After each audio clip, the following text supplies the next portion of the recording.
الحمد لله وكفى وسلام على عباده الذين اصطفى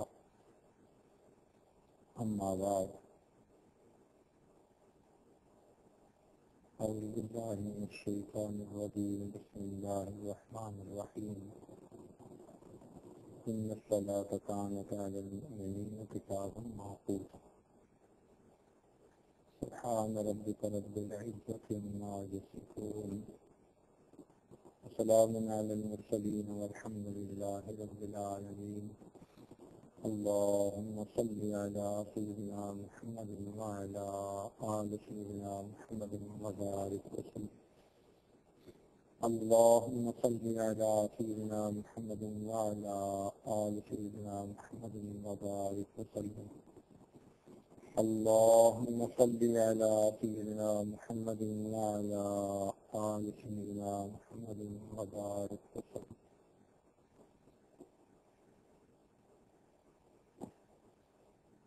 بے شک نماز مومنوں پر اپنے وقت پہ فرض کی گئی ہے۔ اس آیت میں جہاں نماز کی فرضیت کا حکم ہے وہاں سب اس کے ساتھ وقت کی قید بھی لگا دی گئی۔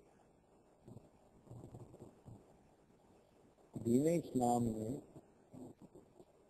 وقت کی اہمیت کو بہت اچھے انداز سے واضح کیا ہے۔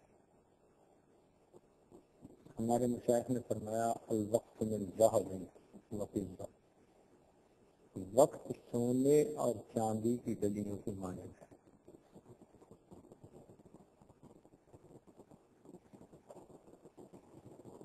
بعض مشائخ نے فرمایا الوقت سیف قاطع، وقت کاٹتی ہوئی تلوار ہے۔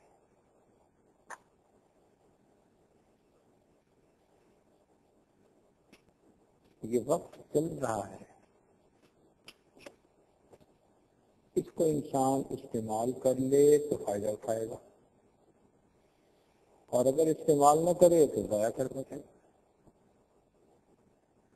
یہ مثال اس کی سمجھیے کہ جیسے بہت بڑا پانی کا ریزروائر ہو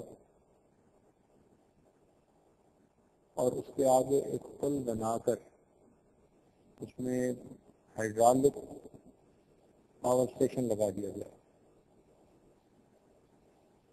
اب جو پانی بھی گزر رہا ہے اس کے بغیر وہ بجلی بن رہی ہے،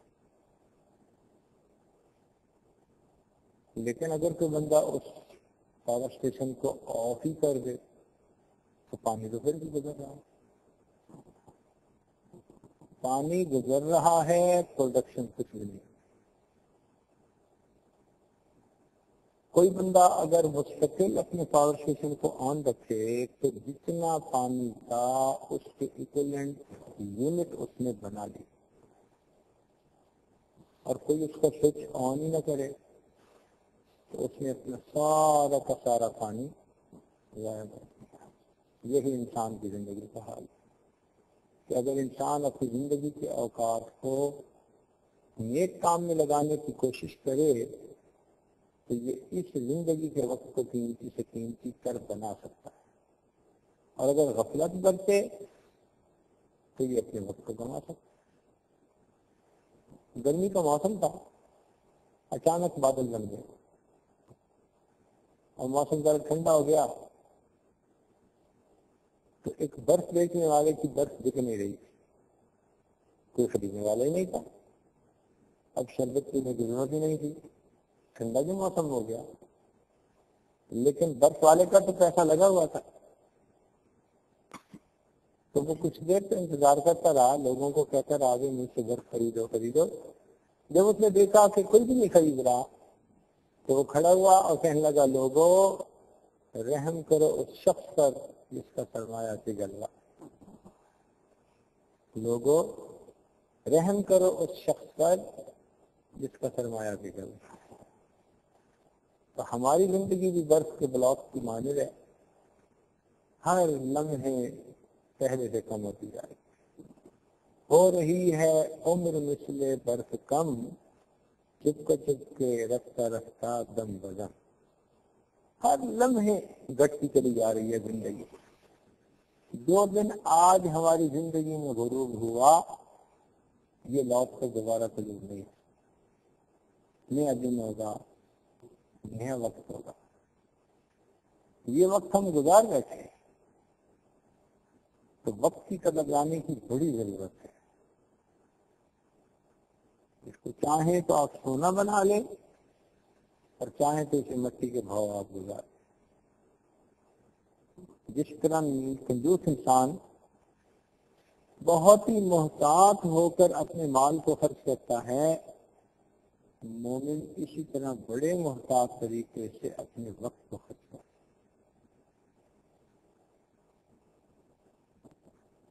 وقت کو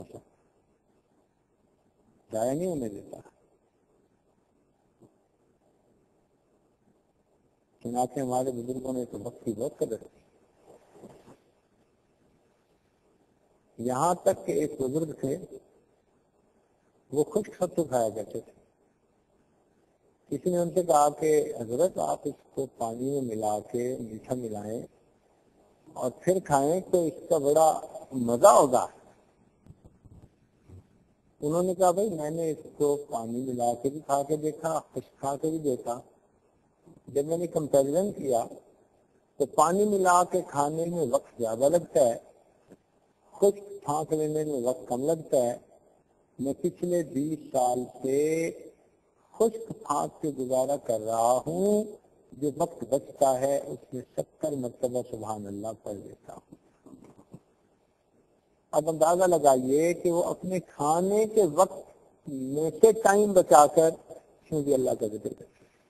ہم نے کبھی شاید سوچا ہی ہو کہ کھانا بھی کوئی ایسا عمل ہے کہ جس میں تھوڑا وقت لگانا چاہیے، وقت کو اس میں سے بھی بچانے کی ضرورت ہے. ایک بزرگ تھے جو فوت ہوئے تو ان کے زندگی کے دنوں پر جتنی کتابیں انہوں نے لکھی تھیں ان کے ٹوٹل پیجز کو جب ڈیوائڈ کیا تو 20 پیجز پر ڈے کی ایوریج آئی. اب بتائیں کہ جو بندہ 20 pages of new book per day لکھ سکے اس نے کتنی مصروف زندگی گزاری. ہم تو 20 پیجز پر ڈے پڑھ نہیں سکتے نئی کتاب. لکھیں گے کیا؟ لکھنا تو بڑا مشکل ہوتا ہے، پڑھ ہی نہیں سکتے. تو انہوں نے کتنی مصروف زندگیاں گزاری، بہت مصروف زندگی گزاری. حتیٰ کہ طلب علم میں ہمارے مشائخ نے ایسے عجیب نمونے چھوڑے ہیں کہ دنیا آج تک اس پر حیران ہے. طلب علم ہے. امام شافعی رحمۃ اللہ علیہ شاگرد ہیں، امام محمد رحمۃ اللہ علیہ استاد ہیں. یہ امام محمد رحمۃ اللہ علیہ خصوصی شاگرد تھے امام اعظم ابو حنیفہ رحمۃ اللہ علیہ.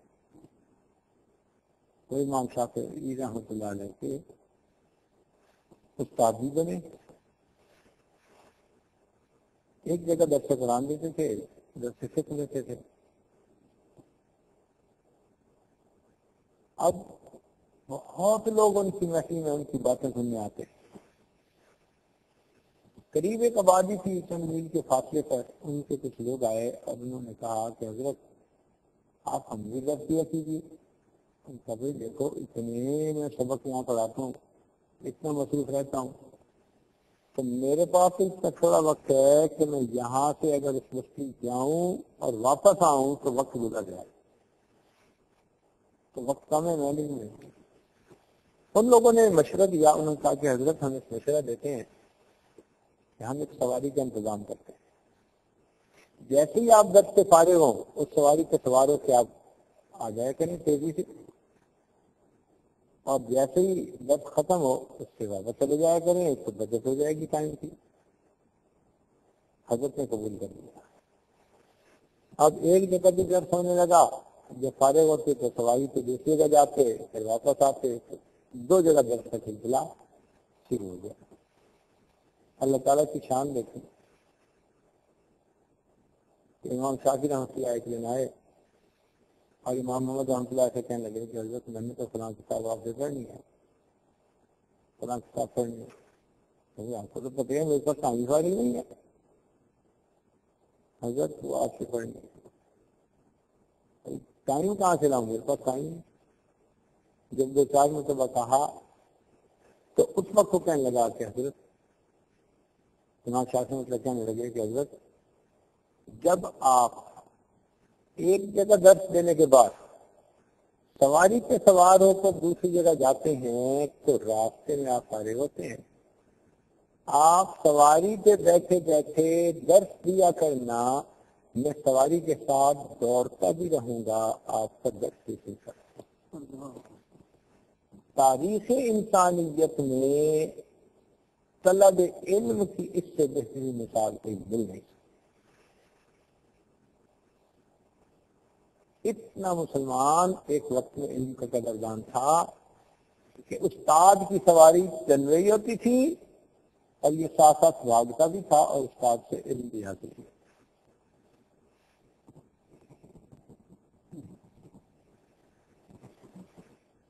ان حضرات نے اپنے وقت کی قدر کی، وہ سمجھتے تھے کہ وقت اتنا اہم ہے، چنانچہ ان کو فرصت نہیں ہوتی تھی۔ مولانا یحییٰ رحمۃ اللہ علیہ جو شیخ الحدیث رحمۃ اللہ کے والد ہیں، ایک مرتبہ ان کے دل میں خیال آیا کہ وہ گنا چوسے، گنے ہوتے ہیں سردیوں کے زمانے میں، تو خیال آیا یا دھوپ پہ بیٹھ کے گنا چوسیں گے۔ 17 سال اس کے بعد زندہ رہے، دھوپ پر بیٹھ کر گنا چوسنے کی فرصت ہی نہیں ہوئی۔ 17 سال میں گنا چوسنے کی فرصت نہیں، اتنی مصروف زندگی گزاری، کام کام کام، بس تھوڑا آرام، ایسے وہ اپنی زندگی کو مشغول گزارا ہے۔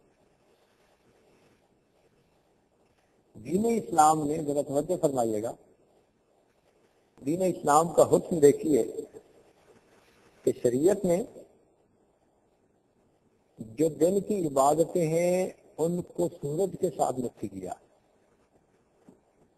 اور جو سالانہ تقاریب ہیں ان کو چاند کے ساتھ نقطی کیا، یعنی دن کی عبادت کو سولر سسٹم کے ساتھ اور سالانہ تقریبات کو لونر سسٹم کے ساتھ۔ مثال کے طور پر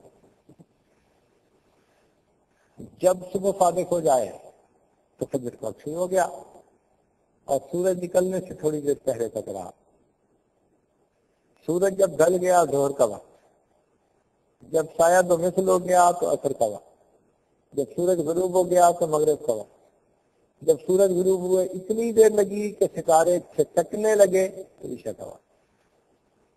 تو دن کی 5 نمازوں کو کس کے ساتھ نقطی کیا گیا؟ سورج کے۔ لیکن جو سالانہ تقاریب ہوتی ہیں ان کو نقطی کیا گیا چاند کے ساتھ۔ مثلاً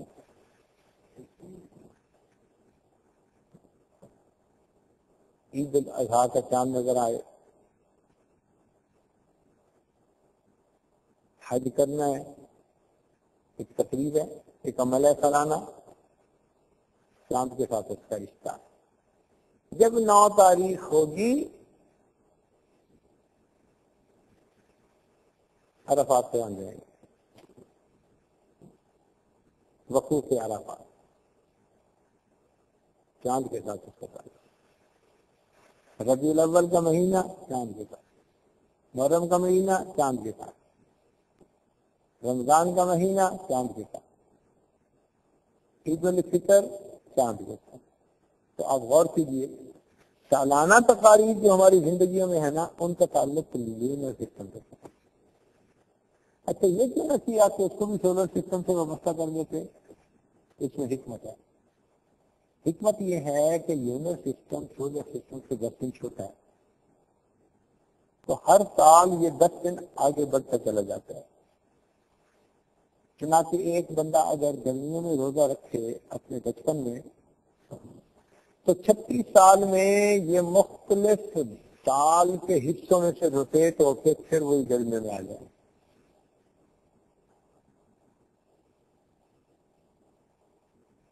تو اس کا ایک بڑا فائدہ یہ ہوا کہ دنیا کے مختلف لوگوں کو یہ تقاریب سال کے مختلف حصوں میں منانے کا موقع ملا. اگر سولر سسٹم کر دیتے تو سال کے جس حصے میں جو تقریب جہاں آتی وہ تو ہمیں سمجھ نہیں آتی.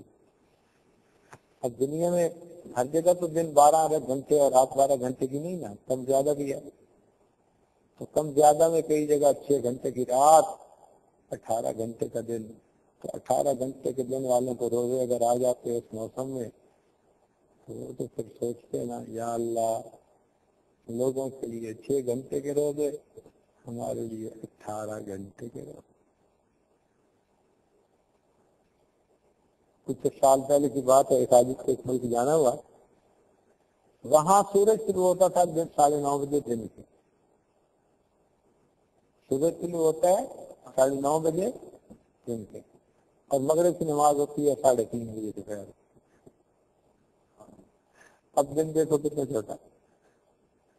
اب اس موسم میں ان کو روزے رکھنے ہو ہمیشہ ساری زندگی سے ان کے تو مزے ہو گیا تھا. ابھی شہری کر کے فارغ ہوئے، 7 افطاری کی تیاریاں شروع. دن بھی چھوٹا تھا، اس میں نمازیں بھی پڑھنی ہے، فجر بھی پڑھنی ہے، ظہر بھی پڑھنی ہے، عصر بھی پڑھنی ہے، پھر مغرب بھی پڑھنی ہے. مگر کیا چونکہ یہ روٹیٹ کر رہا ہے تو اگر وہ سال میں کبھی چھوٹے دنوں میں روزے رکھیں گے تو پھر کمپنسیٹ ہوگا. ایسا بھی وقت آئے گا 18 گھنٹے بھی روزے رکھنے کو. کبھی سردیوں میں رکھیں گے تو گرمیوں میں بھی رکھیں گے، خزاں میں رکھیں گے تو بہار میں بھی رکھیں گے. تو سال کے مختلف اوقات میں تقاریب کو منانے کا موقع ملے. یہ حکمت دیکھو دین اسلام.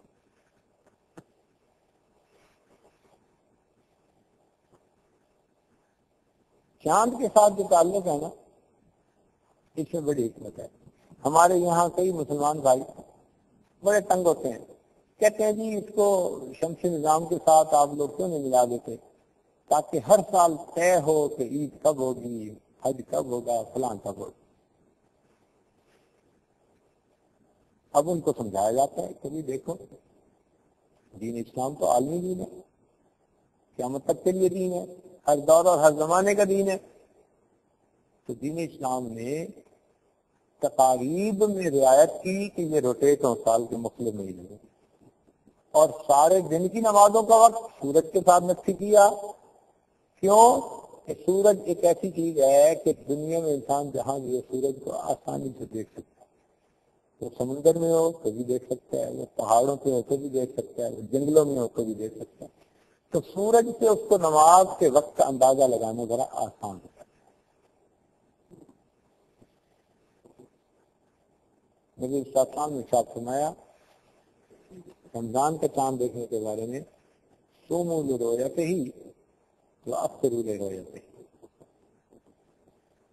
کہ تم چاند دیکھو تو روزہ رکھو اور چاند دیکھو تو افطار کر لو. تو چاند دیکھنے پر حکم دیا. اب یہاں ہمارے جو یہاں کے مسلمان ہیں ان کے 2 گروپ ہیں. ایک تو وہ ہیں جو بڑا اپنے آپ کو پڑھا لکھا سمجھتے ہیں کہ جی ہم سائنس پڑھے ہیں اور ہم PhD کی ہے اور MSc کی ہے اور کمپیوٹر سائنس رکھنا. وہ کہتے ہیں جی کہ بس سائنٹیفک ایج ہے، چاند کا پہلے سے ہی اندازہ لگا کے نا کہ یہ کب نظر آ سکتا ہے تو پہلے سے ہی اناؤنس کر دینا چاہیے. چنانچہ دارالہجرہ ایک مسجد ہے ورجینیا میں، وہاں شعبان کے آخری جمعے میں اعلان کر دیا جاتا ہے کہ اس تاریخ کو پہلا روزہ ہوگا، اس تاریخ کو عید منائی جائے گی. وہ کرتے کیا ہے؟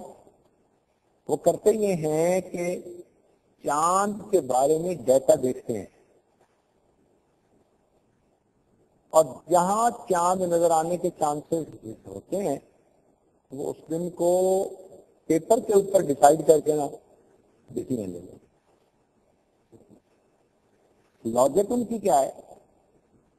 ان کی لاجک یہ ہے کہ جی آج تو چاند کے بارے میں اتنا ڈیٹا اویلیبل ہے کہ آدمی کو کوئی ڈیٹا پتہ چلتا ہے کہ یہ نظر آ جائے. اچھا اس میں تھوڑی سی ایک نا باریکی ہے، وہ بھی اب بات چل پڑی تو کھول دیں کہ چاند جب 15-14 کا ہوتا ہے نا تو بھرپور چاند ہوتا ہے. پھر 15 کے بعد آہستہ آہستہ گھٹتا گھٹتا گھٹتا گھٹتا جو مہینے کے اختتام سے نا یہ بالکل ختم ہو جاتا ہے. اور ایک دن درمیان میں ایسا آتا ہے جب یہ نظر ہی نہیں آتا. وہ جب نظر ہی نہیں آتا نا تو اس وقت یہ بالکل کالا ہوتا ہے، نظر ہی نہیں آتا. سائنسدانوں نے اس کا نام رکھ دیا نیو مون. تو گویا جب چاند نظر آ ہی نہیں سکتا، یہ اوجھل ہے، کالا ہے، تو اس کا نام سائنسدانوں نے کیا رکھا؟ نیو مون. اب ہمارے مسلمان بھائی کئی نیو مون کے لفظ سے دھوکا کھا گئے. بھائی ایک نیو مون ہمارا ہے جس کو دیکھ کے ہم رمضان شریف کا اعلان کرتے ہیں، اور ایک نیو مون کا لفظ سائنسدانوں کا ہے.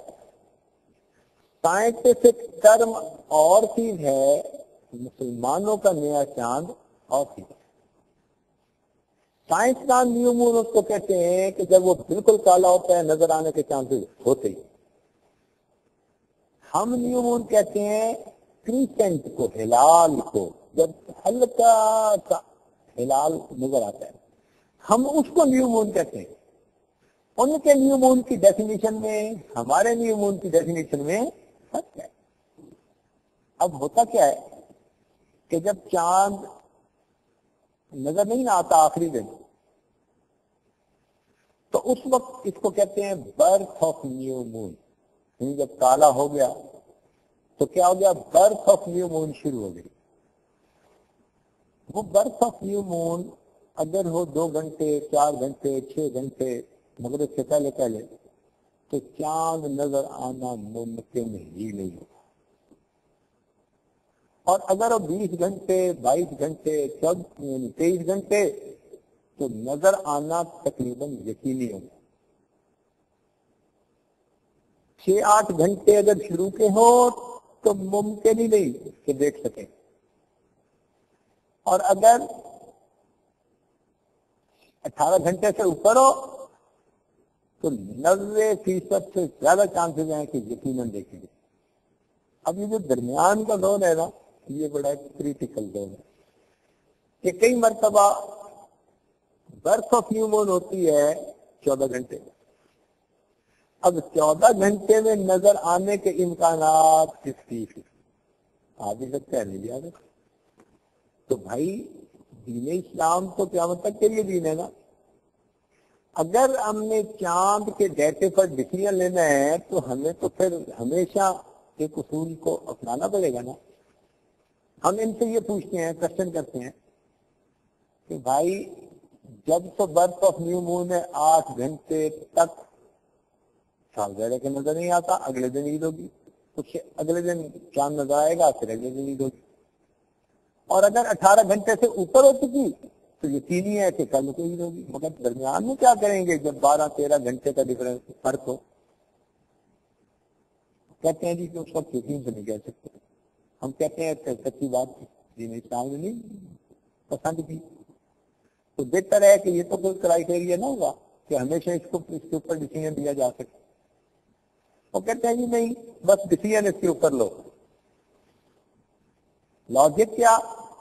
لاجک ان کی یہ ہے، توجہ سنیں، لاجک یہ ہے کہ جی آج دنیا چاند پہ پہنچ چکی اور ان ملاؤں کو چاند نظر ہی نہیں آتا.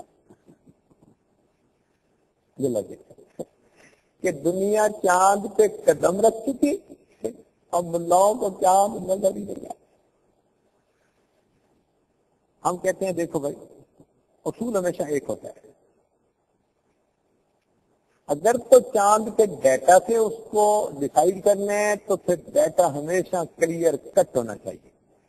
اگر اس میں کہیں درمیان میں شک کے امکانات ہیں تو شریعت شک والی چیز کو بیس نہیں بنا سکتی. نبی اسلام نے فرما دیا سومو دیر ہو جاتے ہی راستے دیر ہو جاتے. چاند آنکھ سے دیکھو تو تم روزے شروع کر دو، پھر آنکھ سے دیکھو تو تم عید منا لو. ہوتی سی بات ہے. اب ان کو یہ بات کئی دفعہ ہماری طرح مشکل نظر آتی ہے، بوجھ لگتا ہے. چنانچہ ہوتا کیا ہے کہ جب بھی ایسا موقع آتا ہے، الحمدللہ ہم یہاں دارالحسان میں بھی یا جب کبھی ایسے موقع پر یہاں ہوتا ہے، پہلے بھی یہی کرتے رہے کہ اس دن ہم دوسری جگہوں سے رابطہ کرتے ہیں، پہلے اندازہ لگا لیتے ہیں کہ کہاں کہاں چاند نظر آنے کے چانسز میکسیمم ہیں.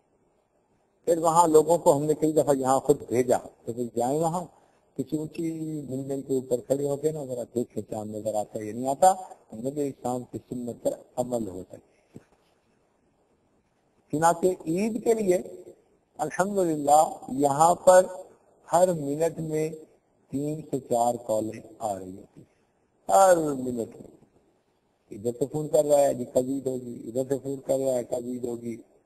حتیٰ کہ کیا ہیوسٹن تو کیا شکاگو تو کیا کیلیفورنیا، سین فرانسسکو، وہاں سے لوگ فون کر کے پوچھتے ہیں دارالحسان میں کہ عید کب ہوگی. اللہ کی شان. لوگ اپنی عبادت کو ضائع نہیں کرنا چاہتے، تسلی ان کی ادھر ہی ہوتی ہے تو وہ پوچھتے ہیں. اچھا ایک دفعہ میں فکر ہوئی کہ بھائی اگر چاند نظر آنے کے کوئی سائنٹیفک طریقے ہوں تو ہم پتہ تو کریں. ہمیں پتہ چلا کہ واشنگٹن میں اسپیس ریڈیو میں ہم کئی دفعہ گئے ہیں وہاں اس کو دیکھنے کے لیے. سائنس کا ایک عجیب جو ہے نا وہ دنیا ہے، تو اس کو دیکھنا چاہیے، ہر آنے والے کو دیکھنا چاہیے. وہاں چاند گاڑی بھی رکھی ہوئی ہے. وہاں پر ایک علیحدہ سیل بنا ہوا ہے. وہ کیا کرتے ہیں کہ وہاں کے جو سائنسدان ہیں ہر وقت وہ ریڈیو پر بتا رہے ہوتے ہیں کہ اس وقت اسپیس میں کیا ہو رہا ہے، what's happening in the space. وہ اس کی کمنٹری بھی کر رہے ہوتے ہیں. جیسے گیم ہوتی ہے نا تو کمنٹری کر رہا ہوتا ہے بندہ. وہاں کے لوگ ہر چند منٹ کے بعد بتاتے ہیں اس وقت اسپیس میں کیا ہو رہا ہے. مارس میں یہ ہو رہا ہے، تو چاند میں یہ ہو رہا ہے، تو سورج میں یہ ہو رہا ہے، تو فلاں میں یہ ہو رہا ہے. اس آدمی نے خود وہاں فون ملایا اور فون ملا کے ان کو کہا جی کہ آپ بتائیں کہ چاند کب نظر آئے گا. ہم نے روزے رکھنے اور ہمیں آپ کی ہیلپ کی ضرورت ہے. وہ تو ویسے ہی فون کرتے ہی پوچھتے ہیں کہنا ہیلپ یہ جی بالکل ہم تو آپ کی ہیلپ چاہتے ہیں. اب جب میں نے اسے بتایا کہ یہ پرابلم ہے میرا، تو انہوں نے کمپیوٹر سے دیکھ کے بتایا کہ اس وقت ایسٹرن سائڈ سے، یعنی یہ نیو یارک سائڈ جو ہے، کیلیفورنیا ویسٹرن سائڈ ہے، یہ ایسٹرن سائڈ ہے. ایسٹرن سائڈ سے فلاں فلاں فلاں شہر میں چاند نظر آنے کے چانسز نسبتاً ریلیٹیولی زیادہ ہے. ہم نے کہا جی نہیں، آپ ہمیں یہ بتائیں کہ یقینی طور پر آپ بتا سکتے ہیں کہ کہاں نظر آئے گا. یقین سے نہیں بتا سکتے. ہم نے کہا کیوں؟ کہنے لگے جی اگر آپ کو اس سے زیادہ ڈیٹیل چاہیے نا، ہمارے پاس تو ہے اتنی، تو آپ نیول آبزرویٹری سے ریویو کریں. اچھا نیوی والوں کو چاند کی ہر وقت لوکیشن کی ضرورت ہوتی ہے. کیوں؟ کہ جب ہائی ٹائڈ ہوتی ہے نا، 13-14 ہوتے ہیں نا چاند کی، 14 13 14 15، تو اس وقت اللہ تعالیٰ کی شان کے میگنیٹک فورسز کا ایسا تعلق ہے گریویٹیشنل فورسز کا کہ سمندر کی جو سائز ہے نا وہ بہت ہائی ہوتی ہے، ہائیسٹ سائز ہوتی ہے 15 کو. جب چاند گھٹتا جاتا ہے تو سمندر میں کام ڈاؤن ہوتا جاتا ہے. جب بالکل ان کا نیو مون ہوتا ہے تو سمندر میں بالکل. تو چونکہ سمندر میں انہوں نے سفر کرنا ہوتا ہے، جہاز جانے ہوتے ہیں، تو ان کو پھر خیال رکھنا پڑتا ہے کہ کب ہائی ٹائڈ ہے کب نہیں ہے. تو وہ کلیم کرتے ہیں کہ we trace each inch of the trajectory of moon. We trace each inch of the trajectory of moon. ہم چاند کا جو مدار ہے اس کے ہر انچ کو ہم ٹریس کر رہے ہوتے ہیں، ٹریک کر رہے ہوتے ہیں. اس نے مجھے نمبر دے دیا انہوں نے کہا جی پھر آپ وہاں سے پوچھیں. ہم نے کہا بہت اچھا, ہم تو ضرورت مند تھے. میں نے خود وہاں فون ملایا. میں نے کہا جی کہ آج میں یہ معلوم کرنا چاہتا ہوں کہ چاند کہاں پر یقینی طور پہ نظر آئے گا. اس نے کہا جی بات یہ ہے کہ میں آپ کو سینٹرل کمپیوٹر میں ملا ہے, آپ ان سے ہی پوچھ لیں. سینٹرل کمپیوٹر میں کوئی لیڈی تھی, اس نے ریسیو کیا, وہ بھی کہنے لگی کہنا ہیلپ یو. میں نے اسے بتایا بھی میری یہ پرابلم ہے, آپ ہیلپ کریں. اس نے کہا میں آپ کو دیکھ کے بتاتی ہوں. اس نے کمپیوٹر پہ دیکھ کے بتایا فلاں فلاں فلاں جگہ چاند سے کتنے % ہیں, امید ہے نظر آئے گا. میں نے کہا نہیں, مجھے نہیں امید والی بات چاہیے, مجھے گارنٹی والی بات چاہیے کہ آپ مجھے یہ کہیں کہ گارنٹیڈ فلاں جگہ نظر آئے گا, پکی بات ہے. ہم نے کہا جی ہم گارنٹی نہیں کر سکتے. تو کیوں گارنٹی نہیں کر سکتے؟ اس لیے کہ ہم لوگ تو چاند پہ قدم رکھ چکے, ہم لوگ تو چاند پہ قدم رکھ چکے, تو کیا اب چاند نظر ہی نہیں آتا؟ جب میں نے یہ بات کہی تو وہ کہنے لگی کہ آپ کچھ سائنس سمجھ سکیں گے؟ میں نے کہا میں تھوڑی بہت سمجھ ضرور لوں گا. تو اس نے کہا کہ دیکھیں, ہم لوگ جو چاند کو دیکھتے ہیں نا کہ یہ اس وقت کہاں جگہ ہے, یہ جو ڈسیزن لیتے ہیں یہ آنکھ سے دیکھ کے, دوربین سے دیکھ کے, ٹیلیسکوپ سے دیکھ کے نہیں ہوتا. سمجھے؟ نہ آنکھ سے دیکھ کے ڈسیزن ہوتا ہے, نہ یہ ٹیلیسکوپ سے دیکھ کے ڈسیزن ہوتا ہے. تو بھائی کیسے ہوتا ہے؟ اس نے کہا جی ایک میتھمیٹیکل سیٹ آف ایکویشن ہم نے ڈیولپ کر لیا, میتھمیٹیکل ماڈل ڈیولپ ہم نے کر لیا. اس کو کہتے ہیں ڈیجیٹل سیمولیٹر. وہ ہم نے ایک ڈیولپ کیا ہے. ہم ان ایکویشن میں جب ڈالتے ہیں کہ اس وقت چاند کا ہوگا تو کیلکولیٹ کر کے وہ بتا دیتا ہے کہ چاند کس جگہ ہوگا. ہم کیلکولیشن سے معلوم کرتے ہیں, دیکھ کے نہیں معلوم کرتے. پھر کہنے لگی کہ کیلکولیشن جو ہے نا اس میں ایکویشن جو ہے بہت ساری, اتنی زیادہ کہ ہزاروں کی تعداد میں ایکویشن ہے جو ماڈل ہے, اور اس ماڈل کے اندر 6000 ویریبلز ہیں. 6000 ویریبلز ہیں, اور ان 6000 ویریبل میں سے ایک ویریبل کے بدلنے سے اینڈ ریزلٹ بدل سکتا ہے. اب کون گارنٹی کرے کہ 6000 ویریبل بالکل اسی طرح رہیں گے, کوئی تبدیلی نہیں آئے گی. نو ون کین گارنٹی. تو جب ہم وہ نہیں گارنٹی کر سکتے کہ ویری کریں گے یا نہیں, تو ہم اینڈ ریزلٹ کیسے گارنٹی کر سکتے ہیں؟ تو یہ ممکن ہی نہیں. میں نے کہا الحمدللہ میرے آقا اور سردار نے 1400 سال پہلے کہہ دیا کہ تمہیں ان سائنٹیفک چیزوں پہ ڈیسیزن لینے کی ضرورت کبھی نہیں پڑنی. تم لے رہے تھے ہی تم چاند کو دیکھنا آنکھ سے تو تم جو ہے نا روزے شروع کر دینا, اور پھر چاند کو دیکھنا تو تم ادھر ادھر پڑ دینا. بات ختم. پھر اس نے مجھے بات اور سمجھائی. اس نے کہا جی دیکھو یہ چاند کا آربٹ ہے نا, وہ دھاگے کی طرح نہیں ہے کہ یہ دھاگا ہے اور چاند بھی چل رہا ہے, یا ایک لوہے کی سلاخ ہے اس کا رنگ بنا ہوا ہے, چاند اس پر چل رہا ہے. اس نے کہا نہیں. اس نے کہا اس کی مثال ہے کہ جیسے ایک 500-600 کاریں اکٹھی چلنے کا ایک موٹر وے ہوتا ہے جس پر 500 کاریں اکٹھی چل سکتی ہیں, اتنا کھلا موٹر وے ہے, اور اس موٹر وے کے اوپر ایک کار چل رہی ہے, اور وہ کبھی یوں بھی ہو جاتی ہے کبھی یوں بھی ہو جاتی ہے, مگر چل وہی رہی ہے اسی کے اوپر, رہے گی موٹر وے پر, لیکن کبھی اس کنارے پہ بھی آ سکتی ہے اور کبھی اس کنارے پہ, کبھی درمیان میں بھی ہو سکتی ہے. تو چاند کا مدار بھی اسی طرح کتنے کلومیٹر وائڈ ہے, اور اس کے اندر وہ اوپر نیچے ہوتا رہتا ہے. میں نے کہا کیا مطلب؟ کہنے لگی ذرا سمجھے کہ جس طرح زمین میں زلزلے آتے ہیں اس طرح چاند میں بھی ارتھ کویکس آتے ہیں, وہ مون کویکس بن گئے, وہ آتے ہیں.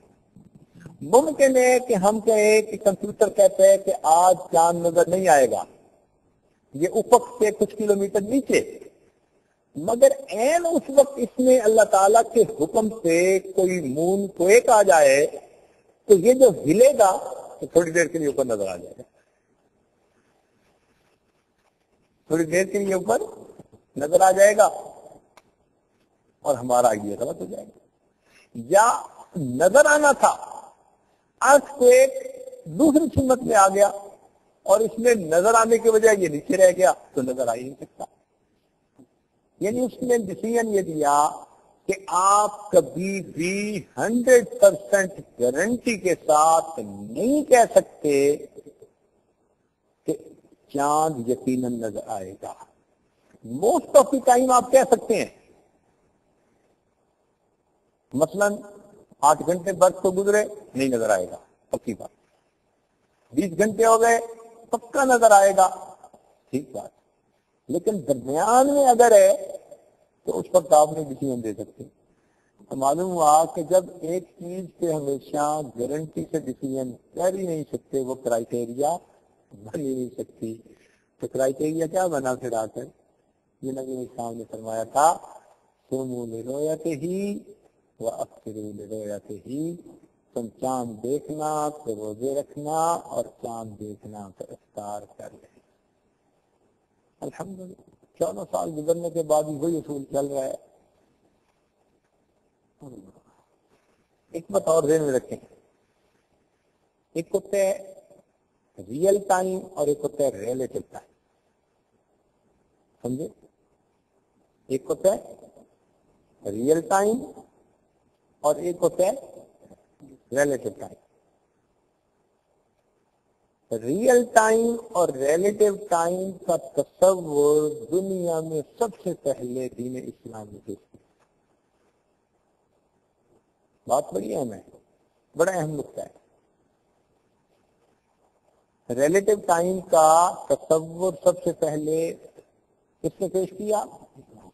دین اسلام نے پیش کیا۔ جب سائنس کی بنیاد ہی نہیں تھی،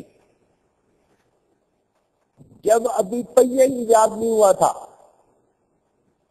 جب ڈائنمو ہی نہیں بنا تھا، جب پیپر ہی نہیں ایجاد ہوا تھا، اس وقت 1400 سال پہلے آج سے دین اسلام نے ریلیٹو ٹائم کا تصور دیا۔ ریلیٹو ٹائم کیا ہوتا ہے بھائی؟ ایک سائنسدان گزرا ہے، آئنسٹائن اس کا نام ہے، اس نے ایک تھیوری پیش کی جس کو کہتے ہیں تھیوری آف ریلیٹیوٹی۔ کیا کہتے ہیں؟ Theory of relativity. اس تھیوری آف ریلیٹیوٹی میں اس نے ایک ایکویشن دی جس کو کہتے ہیں ٹائم ڈائلیشن۔ تو اس نے تصور دیا جی کہ ٹائم ڈائلیٹ کر جاتا ہے۔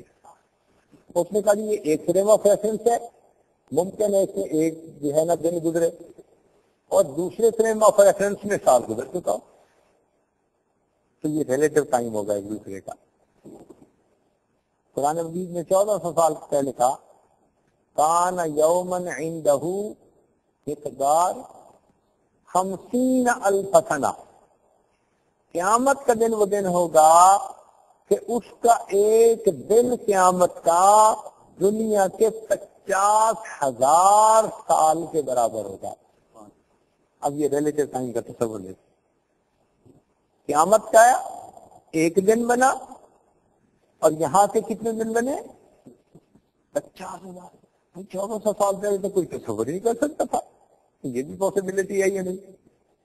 تو دیکھو دین اسلام نے ریلیٹو ٹائم بتا دیا کہ ہاں اس فریم آف ریفرنس میں 50,000 سال گزر جائیں گے جبکہ اس فریم آف ریفرنس کا ایک دن گزرے گا۔ اچھا پہلے نا لوگ جو سائنس پڑھتے تھے وہ اس سے بڑا اعتراض کرتے تھے دین اسلام کی ان باتوں کو نا، وہ کہتے تھے کہ یہ گپے ماری ہے، کہتے تھے کچی باتیں کی ہیں، یہ کیسے ہو سکتا ہے؟ ادھر 50,000 سال وہاں سے ایک دن، وہ مانتے نہیں ہیں۔ لیکن جب آئنسٹائن نے ٹائم ڈائلیشن کی ایکویشن دی تو ان کو یہ بات ماننی پڑ گئی۔ آج دنیا کا کوئی سائنسدان ایسا نہیں کہ ٹائم ڈائلیشن کا انکار کر سکے. انکار کوئی کر ہی نہیں سکتا، ایسی پکی بات ہے. اچھا، اس ٹائم ڈائلیشن کی ایکویشن میں نا دو چیزیں ہوتی ہیں. ایک ہوتی ہے ویلوسٹی آف لائٹ، یعنی روشنی جس رفتار سے چلتی ہے، 1 سیکنڈ میں 1,86,000 میل فی سیکنڈ. تو ایک ہے لائٹ کی سپیڈ اور ایک ہے فریم آف ریفرنس کی اپنی سپیڈ. تو اس ایکویشن کا لب لباب یہ ہے، ذرا توجہ فرمانا، سمجھنا آسان ہوگا، کہ اگر فریم آف ریفرنس کی سپیڈ روشنی کی سپیڈ سے کم ہے، مستقبل آ رہا ہے، ہم آگے کی طرف موو کر رہے ہیں، ٹائم پاس ہو رہا ہے، آگے چل رہا ہے. جیسے اب روشنی کی سپیڈ زیادہ، ہمارا فریم آف ریفرنس سلو، تو مستقبل آ رہا ہے. اور وہ کہتے ہیں کہ جب فریم آف ریفرنس کی سپیڈ ویلوسٹی آف لائٹ کے برابر ہو جائے تو پھر ٹائم ایک جگہ رک جاتا ہے. وہی ٹائم رہے گا ہمیشہ، حال رہے گا، مستقبل آ ہی نہیں سکتا. ٹائم ایک جگہ بن گیا، رک گیا ٹائم. اور اگر فریم آف ریفرنس کی سپیڈ ویلوسٹی آف لائٹ سے بڑھ جائے تو ماضی آنا شروع ہو جائے گا. جو زندگی گزر چکی ہے نا، تو وہ ٹائم آنا شروع. یہ اس ایکویشن سے یہ بات ثابت ہو. پہلے لوگ کہتے تھے کہ یہ جو مسلمان کہتے ہیں کہ جنت میں ہمیشہ ہمیشہ رہیں گے، کیسے ہو سکتا ہے کہ جی وہاں جنت میں ہمیشہ اثر کا وقت ہوگا؟ کہتے ہیں نا جی، نہ گرمیوں کی دوپہر ہوگی نہ سردیوں کی رات ہوگی. جنت میں ایک وقت ہوگا جیسے اثر کا ٹھنڈا وقت ہوتا ہے نا جی، مزے کا، ہمیشہ وہی وقت رہے گا. لوگ کہتے تھے دیکھو یہ کیسی گپیں مارتے ہیں کہ ایک ہی وقت رہے گا، وقت تو بدلتا ہے. پھر جب ہم نے ان کو کہا کہ دیکھو بھائی، نبی علیہ السلام کو اللہ تعالیٰ نے معراج نصیب فرمایا، تو معراج پر جب نبی علیہ السلام اوپر تشریف لے گئے، حدیث پاک میں آتا ہے جب آپ لوٹ کے واپس آئے تو بستر گرم تھا، پانی وضو کا بہ رہا تھا، یعنی جیسے چھوڑ کے گئے تھے ہر چیز ویسی کی ویسی. اور آپ اتنا سفر کر کے بھی آ گئے تو کافی رستے بھی ہفتے تھے. وہ کہتے تھے دیکھو جی، اتنی دیر میں مکہ سے پہنچے مدینہ، مدینہ سے پہنچے مسجد اقصیٰ، وہاں امامت کروائی، پھر اوپر چڑھے، پھر جنت کی سیر کی، پھر جہنم کی سیر کی، پھر عرش کی سیر کی، لوح قلم کی سیر کی، ساری سیریں کر کے جب واپس آئے تو جو ٹائم وہی کھڑا تھا، لگام ڈال کے چلے گئے. مذاق اڑاتے. بحریہ ذہن کے لوگ اس بات کا مذاق اڑاتے. مگر الحمدللہ کہ اب یہ پتہ بھی صاف ہو گیا. جب ٹائم ڈیوریشن ایکویشن آئی تو اس ایکویشن سے ثابت ہوتا ہے کہ ٹائم ایک جگہ رک سکتا ہے اگر فریم آف ریفرنس کی سپیڈ ویلوسٹی آف لائٹ کے برابر تو ٹائم رکھتا ہے.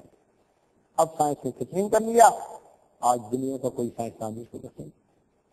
اس میں آپ کو دو مزے کی باتیں ذرا بتاتا چلوں. آپ اب پھنس تو گئے ہیں، جب تک ختم نہیں کروں گا تو تو بیٹھنا پڑے گا. دیکھیں، دو مزے کی باتیں یہ ہیں. حدیث پاک میں آتا ہے کہ نبی علیہ السلام کو جب معراج کی رات لے جانے لگے تو آپ کے پاس جبریل علیہ السلام براق لے کر آئے. کہ جو لفظ ہے نا سواری کا، وہ کیا لفظ استعمال ہوا؟ براق. براق برق سے نکلا. برق بجلی کو کہتے ہیں، بجلی کی تیز رفتاری سے چلنے والی سواری. چنانچہ براق مکہ مکرمہ سے لے کے چلا تو نبی علیہ السلام نے پھر مدینہ میں اتر کے جو ریلی سے آگے جو وادی ہے وہاں پر نبی علیہ السلام نے نماز ادا کرنا. پھر وہاں سے بیت المقدس پہنچے تو وہاں انبیاء کے. لیکن اس کے بعد پھر آپ صلی اللہ علیہ وسلم کا آسمان پر عروج ہوا اوپر.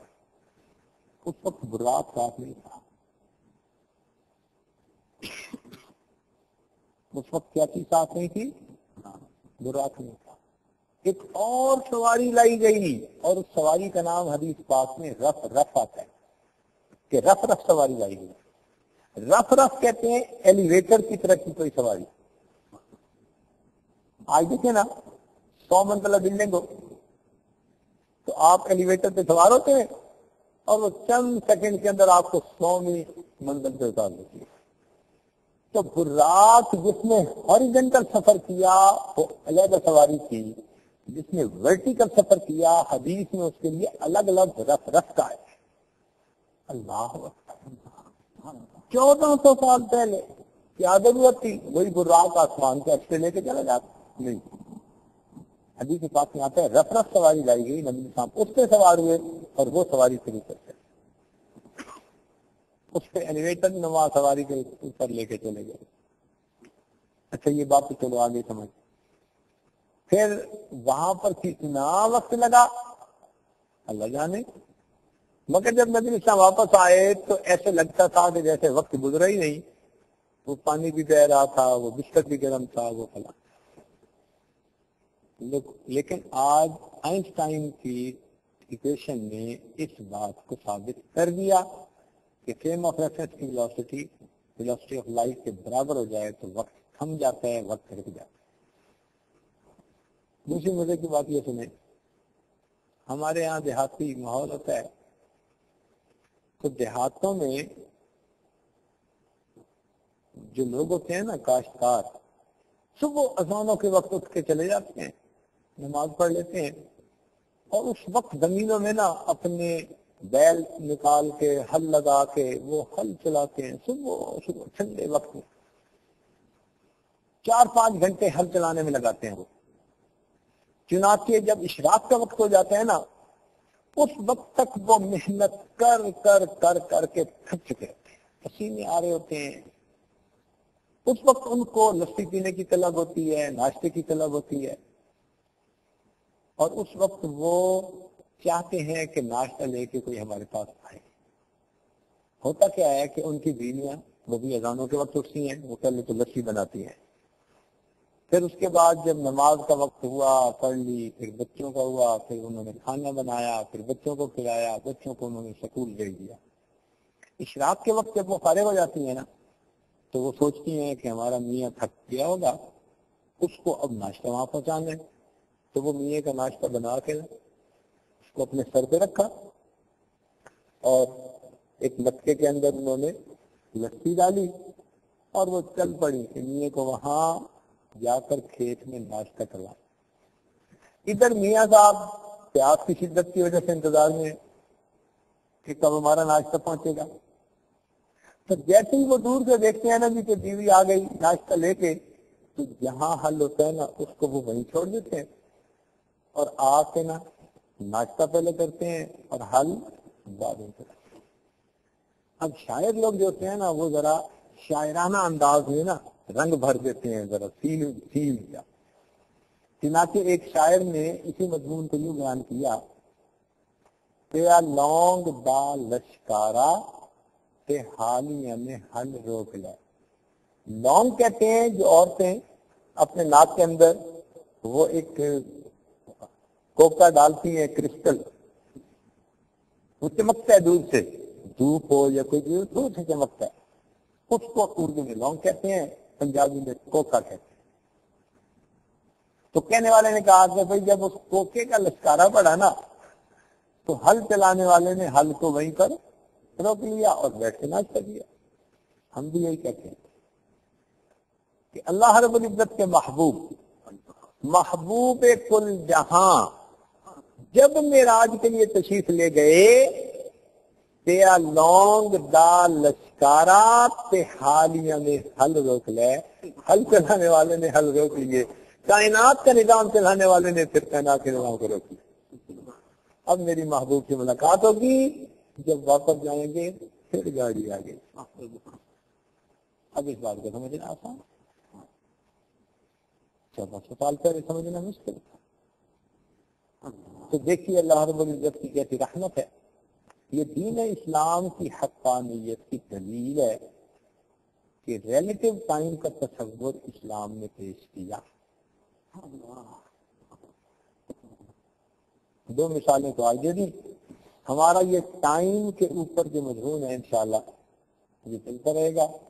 اب ہم اگلی محفل میں اسی مضمون کو گزشتہ سے پیوستہ ادھر سے آگے لے کے چلیں گے. اللہ تعالی ہمیں وقت کی قدر دانے کی توفیق عطا فرمائے.